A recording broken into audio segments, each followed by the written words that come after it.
Well, the SEC baseball tournament continues to be in Hoover, and a good thing that every team is able to go because South Carolina might be in line to not be there if things continue on the diamond the way that they have been. So there's a couple of things out today. One, there's an article about the offense in the Post and Courier that is, if you're a subscriber, you can read it.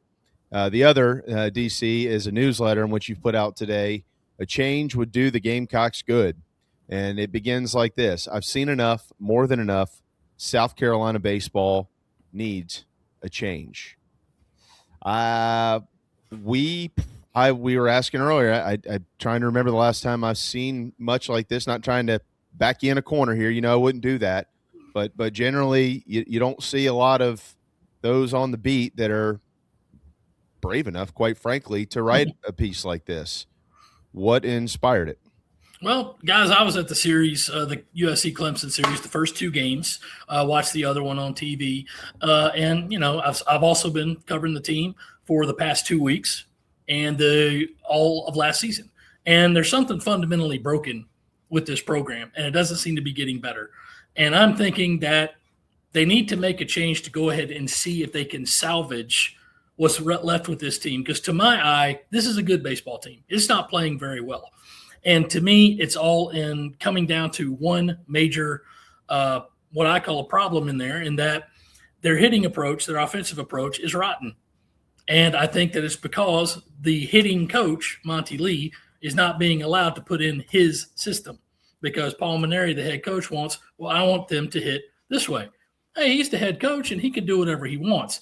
But he's been doing this and it's not working, Hey, if a guy throws a no-hitter or a perfect game against you, you just get beat, you tip your cap. Mm-hmm. I think that their offensive approach is very bad. And considering that, it's not the only problem, but you have to score runs to win. And you can't do that if your hitting approach is bad. Specifically, are you going to tell your guys to try to walk and get on base and have a high on-base percentage, or are you not? Because from what I saw this past weekend, what I saw in the other losses this year, you aren't. And that has to change if this team's going to win. And you look at it right now, guys, and you see the problems. I love the Superman 2 reference. It's just USC has been stripped of all of its powers, and this isn't a one-year bad year anymore. This has been a slow and steady decline ever since the 2012 season ended. And you can't do that with what was the crown jewel of your athletic department. Let me make a point here, David, and ask you about something. I use a football example. Everybody remembers this that is our age. Steve Spurrier won a certain way at Florida, and it was very much the reputation as the fun and gun. And we got to South Carolina. He was implementing that, but he reached his heights and really started to get cooking when he started to give the ball to Marcus Lattimore 30-plus times in a game. Mm-hmm. And in other words, what you just said, Paul Mainieri, he can change. He's the head coach. And you're saying a change would do them good. And obviously that means, giving, maybe Monty Lee an interim opportunity.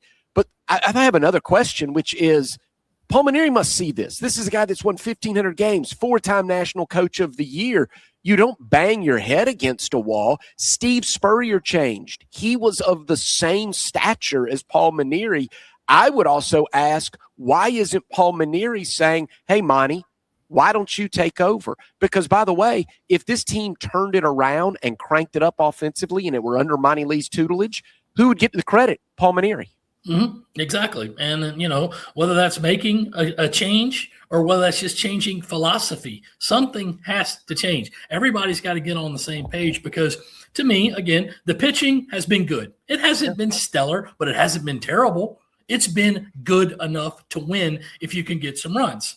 I mean, the fact is that, you can lose a game 1-0, and that happens.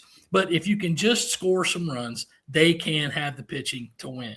So you looked at against Clemson, hey, they scored 7 runs in the first game, and they had an elite pitching performance from Josh Gunther and then Alex Valentin behind him. Gunther won SEC Pitcher of the Week. They got those runs, and it was good to see, but how many of them were given to them by Clemson with poor defense, and 2 of them scored on wild pitches? Hey, that's cool. I mean, baseball's weird. You guys know that. They had 4 hits and 1. Okay, it worked. So you think, all right, the next day or game 3, can you try to scratch across a few more runs and get? Yeah, maybe. Michael Sherman was tremendous on Saturday. The guy was throwing strikes. USC was swinging at him, and he pitched a complete game on 78 pitches. That's nearly impossible to do. And I'm not taking anything away from him because he pitched great. But to me, USC's offensive approach, which was to pretty much swing at everything, like, okay, you can't go back pitch by pitch and say, well, that was a strike and that was a ball. Because if it was swung on, it was obviously a strike. And I'm not the umpire. I'm not calling it. But if you're getting outs early and the guy's getting an 8-pitch inning, 8-pitch inning, 8-pitch inning, 10-pitch inning, you got to do something to try to break that up, don't you? I mean, you got to move up in the box, swing at something before it breaks. You got to, even though they might get you for this, you got to try to lean into one. Just take a few pitches and see if you can get him out of his rhythm. I know that the pitch clock kind of prevents a lot of this. Step out of the box, try to adjust, do something to try to get him out of the rhythm. I never did. Kept swinging. The guy had a 5-pitch inning in the 5th. I mean, and I looked up his other stats. He threw 72 against Army in his debut, was out after 5. He threw 78 against Bryant in his second start, was out after 6. He threw 78 and 9 this one. So do Bryant and Army have better offensive approaches than USC? Or was he just not that much in control those days? Who knows? The fact is they looked that bad. Then they go up to Clemson on Sunday and get a couple of runs early. Okay, you're there. Riley Goodman does not have a great 3rd inning, bounces a couple of pitches. Clemson scores to tie it. And then he's out. USC starts playing the bullpen game. But what happens on the offensive side? You got to help your pitching. What'd they do? After the 4th inning, 0 for 19. Mm-hmm. Not one hit. 2 walks, 1 hit by pitch. Okay. But 0 for 19. And it's a lot of the same approach that you saw on Saturday. We're going up there, we're going to hit the ball. We're going to swing. Okay, if that's your philosophy and it works, fine. It's not working. It is not working, and anybody can see that. You know, David, this is the 2nd straight year, and again, I you know how I am. I do everything that I possibly can because it's not personal, to separate personal from business. So this isn't like a personal shot at Coach Maneri or anybody there, but you and I combined have been around Gamecock baseball a long time, and I can't remember. I can remember one year where it felt airtight, and that was my friend Coach Holbrook's final season at South Carolina, 2017. I thought that overall, from a talent standpoint, they were better, but they just felt pressure every time they stepped on the field. And aside from that, I don't know that I've been around this program where it's looked more lifeless, I would say, in the last 2 years, and like stomach tied, almost like that, scared to make a mistake. Just you can't play baseball like that. Mm-hmm. And I'm not singling out like any one player or anything like this. I'm talking about overall, just the program itself, the stature of it. It is very airtight, and I think they've got way more talent than what that record has shown for the 2nd straight year. And they're playing like they are scared to death to lose, and that is that seems like major danger zone. Absolutely. I mean, basically right now, guys, the program is irrelevant, and I never thought I'd ever say that about South Carolina baseball. I mean, they might have an off year or two, but as you guys mentioned early in the program, off year at South Carolina going back to 1975, that was where you maybe win just 32 games and you get bounced in the first round of a regional. And you're like, hey, those happen. Those happen. It's like, I've told you this before, Jamie, but when I was out in Omaha, 2010, 2011, 2012, as a reporter, you're always wanting to go into a championship scenario and saying, all right, I got this story to write if they win and this story to write if they lose. It never crossed my mind going into game 2 of the 12 finals to write a losing lead. It's like, they win. I mean, that's what they do. They're going to win. That's my fault. And I didn't even recognize it until the 9th when that bouncer skipped past LB Dancer. I went, well, they're not going to do it this time, are they? Hey, it's been a great run, But I bring that up to say this is just what that program did. Even when you weren't winning the World Series, it was a program you could set your watch by. They were going to be in the postseason, and they were probably going to stick around for a while. And when they got to Omaha, that's what they did. They won a lot of games out there. Not only the 2 titles, 4 runner-up finishes and 1/3 in 12 appearances. Some programs would kill to have that, much like the other team in the upstate.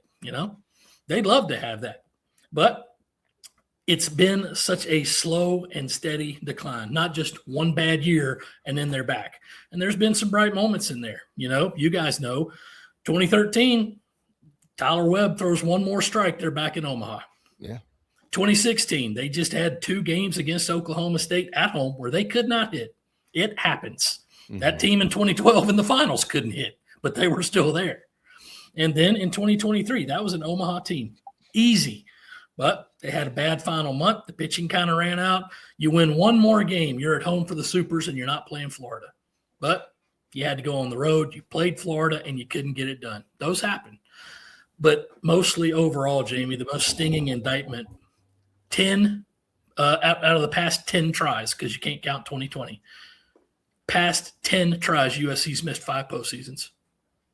Can't have it, especially because in baseball, I'll say, South Carolina football, South Carolina men's basketball, when they have bad seasons, we expect it almost, because that's what the history of each program is. You're going to have some good moments, but a lot of times you're just going to lose, and you got to put up with it. Baseball's never been that way until now. And if you look at this current team and say, last year, it was the first year under a new coach, you let it ride, you see what's happening, you try to develop. Well, they're not developing. This year's class was mostly on the transfer portal, only 3 high school freshmen, and they knew right away one of them wasn't going to be able to play this year. So, okay, you're playing to win and win now. Fine. You're not winning. So what does that look like for next year? Yeah. What does that look like for next year when you only have 3 high school kids? I think they've got some sign for that next year. Fine. How are you going to fill in the piece around them? You have to look at that, and you have to say, this is starting out like last year, but with a worse record. Mm-hmm. How are you going to fix it? And you can try to do something before it's too late. You got one more week.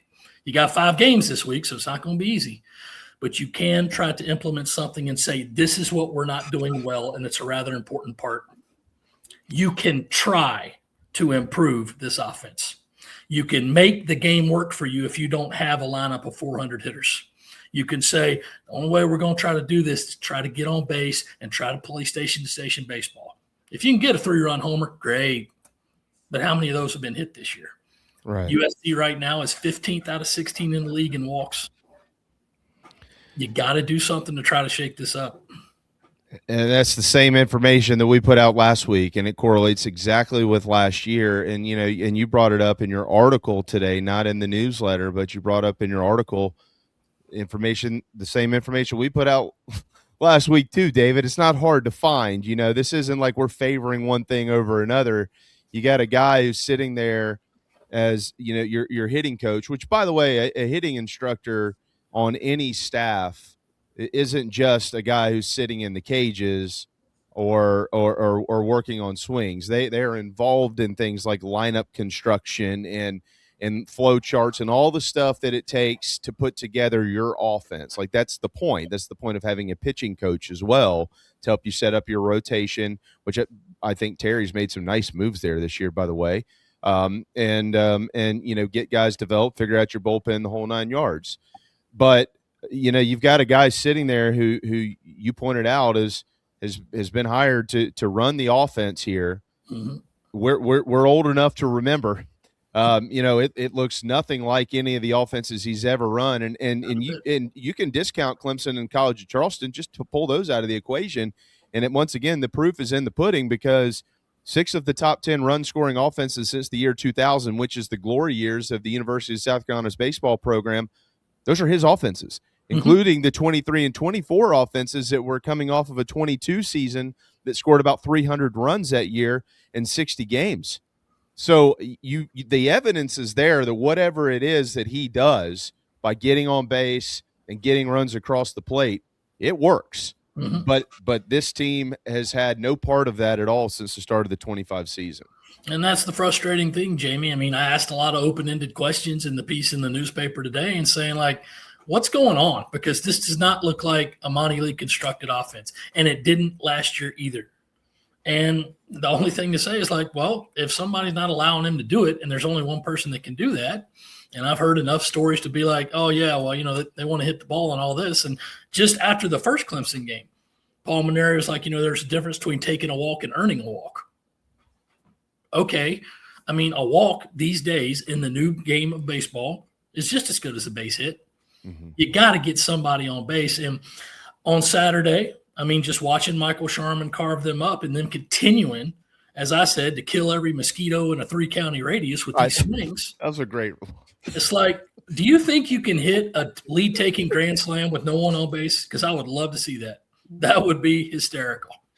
But they kept flailing away, and I was like, guys, come on, you know, what are you doing?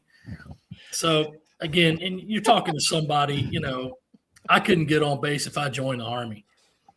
So when you know that and you know you can't hit, like, try to wait them out, try to crowd the plate, try to get up here, take one, wear one. I mean, guys, look at it. Even in 2010, that was a solid offense, right? It wasn't great. You had 2 holes at the bottom of that lineup in Scott Wingo and Bobby Haney. They couldn't hit worth anything, but Scott could get on base. How many pitches did that kid wear in his career? He'd get on base. And if he was up early in an inning, 400, you knew Bobby Haney probably wasn't going to be able to move him over or get anything done. But then you reset the lineup and you've got the leadoff man up. Mm-hmm. So there can be things done. You just have to drop the stubbornness. You have to drop saying, well, I've done it this way for 40 years. Okay, great. It's not working right now. You got to coach with what you have. And if you've got this utility on your staff, and Jamie, you know as well as I do, Monty didn't have to stay here. He's had offers, you know. Mm-hmm. Let the guy do his job. Let those guys help you.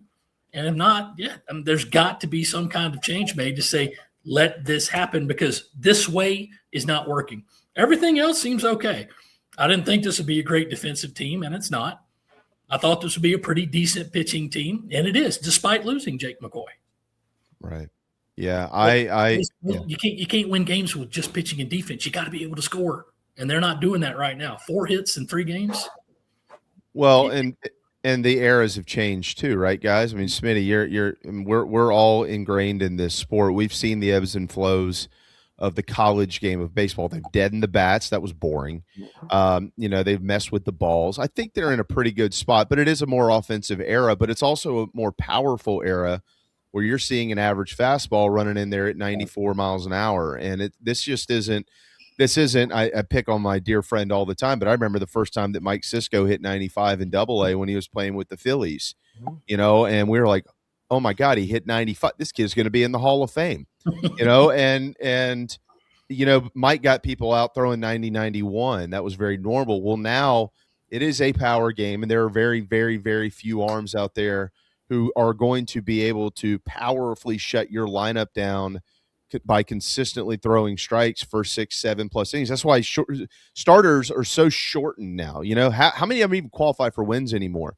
Like your goal is to get them out of the game, get their pitch count up, and get them out of there.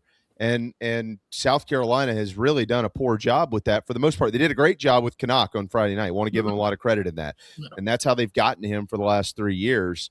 But overall, you know, this has just been poor. Well, I'm just going to ask you what your opinion is. What do you actually think South Carolina will do? Do you think that they're even considering a move like this? It's hard to ask what Paul Maneri would be considering for himself.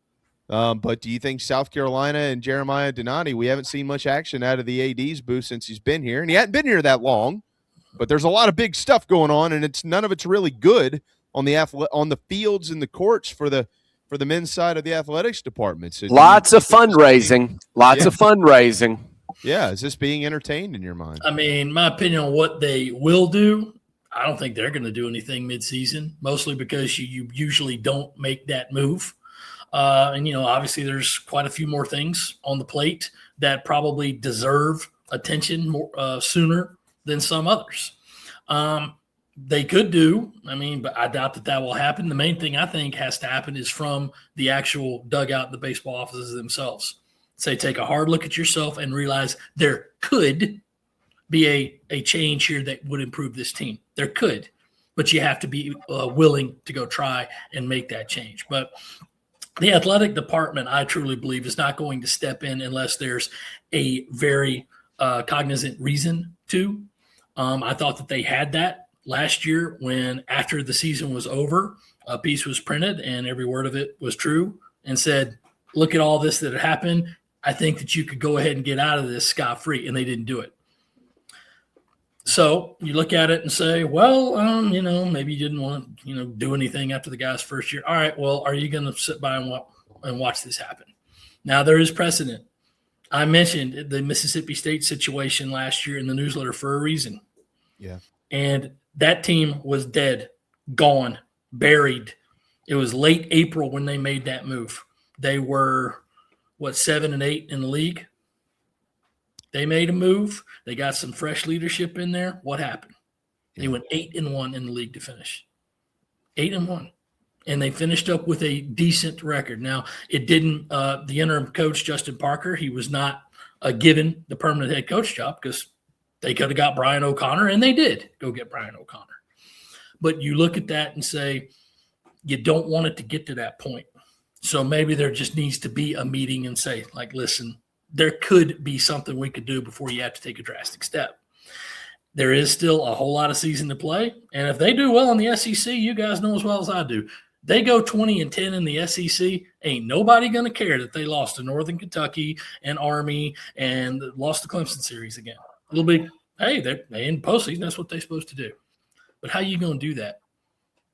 How you going to do that with an offense that can't score, with players that look like they've got the weight of the world on their shoulders? Mm-hmm. I know others are like saying, well, there's just no energy. I'm like, I don't know that. I'm not a player. I can talk to these guys all I want to, and they might tell me, but I'm still not knowing for sure. You're not going to know unless you're a fly on the wall in that clubhouse. Mm-hmm. But from a baseball perspective, I see something that could be improved and a way to improve it. Are they going to go do it? I can't say.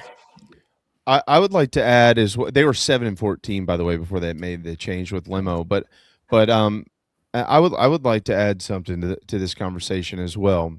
And it's going to sound a little bit like a defense of Coach Maneri, but it's more of a defense of those who have been in the game a long time and having adjust to the new age is what I'm getting at here.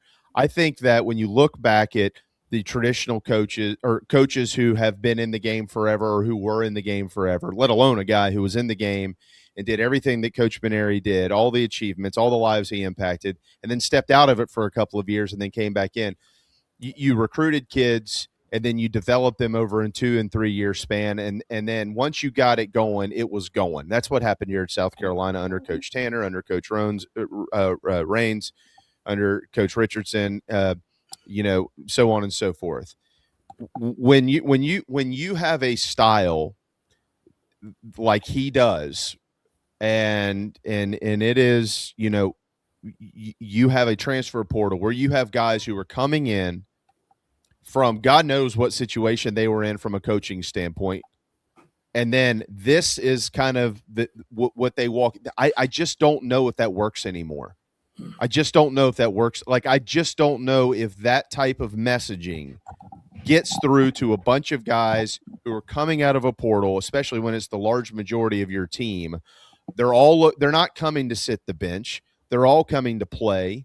They're all receiving some sort of money or to be there, right? And then they come in, and I think you just have a jumbled mess. And I personally believe that's been a challenge for Coach Maneri to be able to handle that. And I think it's been a challenge for the players to be able to come in and be coached like that. And I think that is part of why this is. I'm not excusing anything, David. I'm just trying to provide some logic as to how this could possibly happen. Sure. And, I get it. With the portal there is always the possibility of you can restock your roster on the fly. It can be year to year, and you can keep being good. And that there's a lot of, facts and data points to prove that you can do that. And it's also a case like you had a bad year, go ahead and refill quick from the portal, get back to winning, and then you can kind of reset what you really want to do, which is build you a nice core of high school freshman talent to come in, and those are the guys that become your leaders and hopefully pretty good players too. And then you get back to having the portal to add in pieces, right? Well, I'm not speaking for the chemistry of the team because I don't know enough from every player on that team to comment on it. But it is always going to be a danger of when you bring in over 20 guys and say, all right, here you are in a room, go in. You don't know how the chemistry is going to be. You don't know how each guy reacts. You don't know. You can't assign leadership. You have to have a player take it. And if that's a portal player, so be it. But how's that going to work? And you just have to say that you don't want to have little cliques within the clubhouse. You want to have the majority of guys together. Who knows if that's happened? But it's very, very difficult to bring in that amount of newcomers and just say, okay, here's the team. Now, guys all before the season, before games were played, like, oh, yeah, we're great. We love each other. We're a great ball club. Okay, cool. Who am I to question, right? Now the season started and they're 7-5. And you're like, well, how's that working? Mm-hmm. You don't know. I mean, the fact is that you could have a great team that loves each other, but if they lose a lot, no one's gonna realize that, or no one's gonna believe it when you say it. When you win a lot, of course, everybody loves each other, but they're not winning right now, and they didn't win last year. And you want to try to get a handle on this, get this together before you start getting into the conference season. Last year they went to that rubber game against Oklahoma at home. They had the game and then just had a couple of defensive plays that went against them. They lost, and I thought right then, that's it. I mean, yeah, there's 27 games left, but boy, that's it right there, especially against a team that, wasn't going to be very good and you could beat. This year, guys, they got Florida to start. And at Florida. Yeah, you don't find a way to win at least one game down there, it's going to be real spotty. So you've got one more non-conference week. You've got Princeton coming in this weekend, 2 games before that. And let's just go and say that Charleston Southern game on Wednesday is going to be real interesting because the Bucks are playing some really good ball. But find a way. You got to adjust. David, you got a 2-5 print. Nobody's discounted right now. They got beat by Queens last week. USC, all these teams in this state come in here wanting to take down what used to be big dogs, and the target is on their back. So you got to be careful with Upstate. Matt knows that. You mentioned CSU. Princeton comes to town. You look at their record and go, well, they're 2-5. They're not very good. Well, every game they've played has been against the Power Four. They've played both Duke and NC State. Let me make sure that I'm correct on this. Yeah. And they've beaten Duke and NC State once in each series. And then next week, they've got to go to the Citadel. If you haven't peeked in on what the Dogs are doing right now under Coach Triplett, they took Florida State to the wire in 3 games in Tallahassee this past weekend.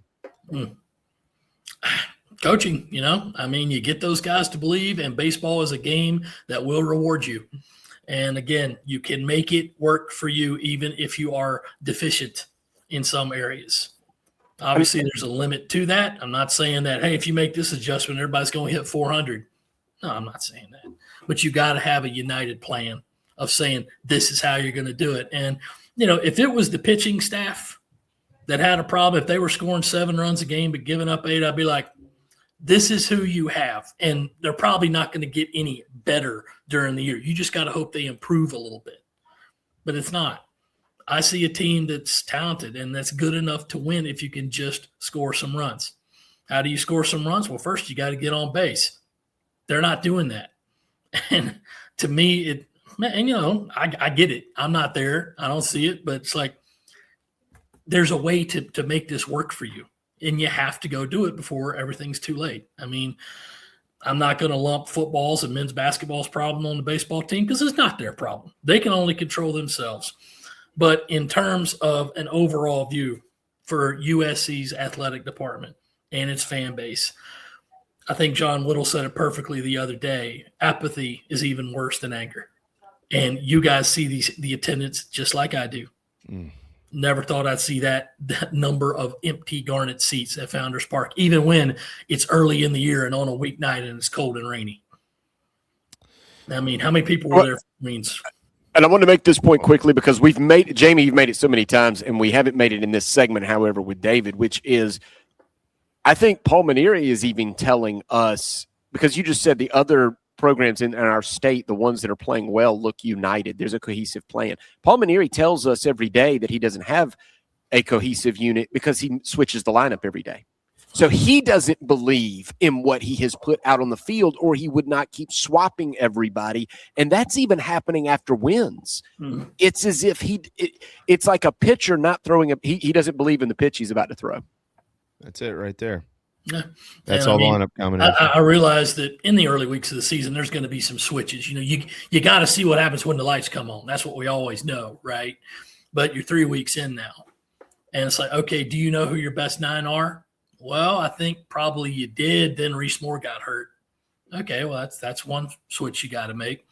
But okay, but who's playing where? Who's going to play at second base? Who's going to be your DH? Who's going to be your first baseman?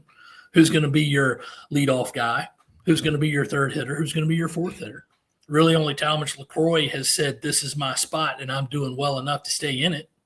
And great for him, because after his season last year, I thought, man, I don't know if he's ever going to get back, because it's just beating him down so much.